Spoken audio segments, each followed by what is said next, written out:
सुनाओ दोस्तों, यहाँ पर एक बड़ी खबर हमारे हाथ में लगी है और यहाँ पर कुछ ही देर पहले, कुछ मिनटों पहले एक्चुअली ये खबर आई। गौतम अडानी ने, जहाँ पर अभी आपको पता है कि कहाँ पर सौदा किया गया है, दो कंपनियों के अंदर स्टेक खरीदी गई, होलकैम सीमेंट की, और यहाँ पर सीमेंट कंपनियां वो दो, आपको पता ही होगा, अंबुजा और एसीसी के अंदर हिस्सेदारी ली है और पूरी हिस्सेदारी होलकैम की अडानी जी ने खरीद ली थी। आगे मर्जर का प्रपोजल बाकी वगैरह वगैरह जो भी आता रहेगा, लेकिन यहाँ पर जो है जितने कंपनी की मतलब इन्होंने जितना पैसा डाला था उसके आसपास यहाँ पर जो है स्टेक गिरवी रख दी। एक्चुअल में अब इनकी वेल्थ जो है वो अडानी जी की यहाँ पर एसीसी और अंबुजा की बढ़ चुकी है, क्योंकि जब इन्होंने हिस्सेदारी खरीदी तब शेयर प्राइस कुछ और था, अब शेयर प्राइस कुछ और है। तो इनकी मूल रकम जो इन्होंने इन्वेस्ट करी थी वो रकम तो अब यहाँ पर जो है उसमें रिटर्न ये मिल रहा है इनको, कम से कम 20 से 30% के आसपास इनको वहीं पर रिटर्न मिल रहा है जितने की इन्होंने कारोबार में हिस्सेदारी ली थी। तो अभी आपको पता ही होगा कि अंबुजा सीमेंट में किस तरीके से भयानक तेजी हमको देखने को मिली है। 572 रुपए का ये शेयर प्राइस पहुंच चुका है और दोनों ही कंपनी के यहाँ पर जो खरीदने के बाद जो अडानी जी का जो प्लान्स हैं वो काफी आगे है। अब प्लान आगे है, उसमें चाहिए आपको इन्वेस्टमेंट। तो भैया यहाँ पर इन्वेस्टमेंट के लिए यहाँ पर कुछ ना कुछ तो आपको यहाँ पर जो है लगाना पड़ेगा, ठीक है ना कहीं से तो आपको देना पड़ेगा। रिजर्व से आप दे नहीं सकते, क्योंकि रिजर्व को खर्च करना सही नहीं माना जाता है ज़्यादातर केसेस में। और यहाँ पर अडानी जी का कोई छोटा मोटा इन्वेस्टमेंट तो होता नहीं है, तो ज़्यादातर ये बहुत लंबा इन्वेस्टमेंट करते हैं ताकि यहाँ पर जो है बहुत बड़ी फील्ड बन सके। तो एसीसी अंबुजा को लेकर इन्होंने खरीदी है क्योंकि इनको लानी है मोनोपोली और इनको करना है कब्जा सीमेंट सेक्टर में।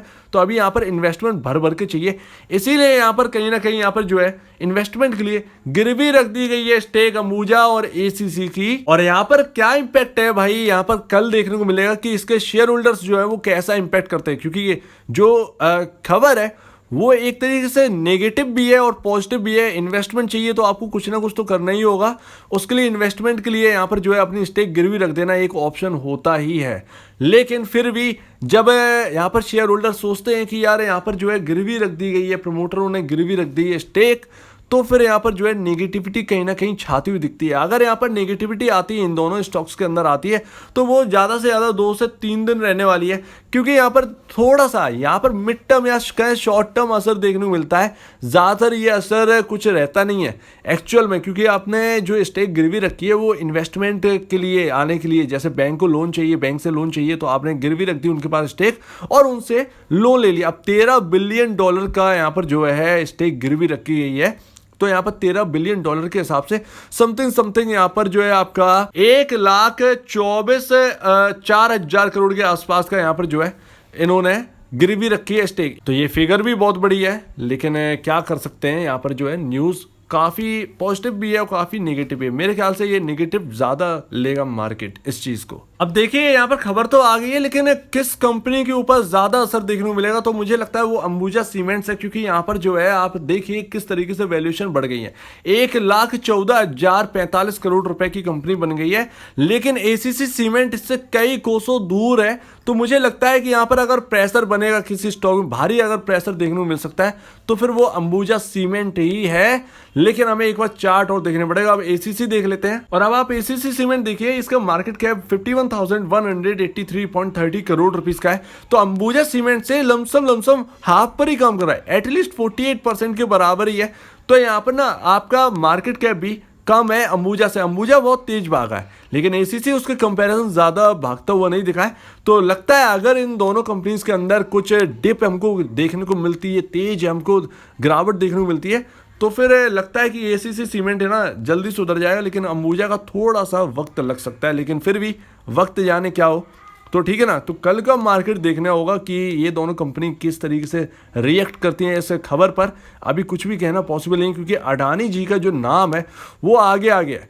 अगर अडानी जी ने यहाँ पर गिरवी रखी है तो इसका कोई मतलब, और अडानी जी पर लोगों का भरोसा जो है वो बना हुआ है। तो अगर गिरवी रखी है इन्वेस्टमेंट के लिए, तो यहाँ पर पॉजिटिविटी यहाँ पर काफ़ी भर कर रहती है। कोई भी स्टॉक हो, ये सारी चीज़ें ना पॉजिटिवली लेंगे लोग। तो अभी लास्ट में यहाँ पर चार्ट देख लें, और देखिए आरएसआई सिंपली मैं आपको बताता हूँ, इसमें रनअप हुआ है इन दोनों कंपनीज के अंदर। तो देख लेते, तो अंबुजा के अंदर जो है ना आपका आरएसआई है वो समथिंग आपका 83 पर बैठा है, 80 के आसपास है, 83 के आसपास है।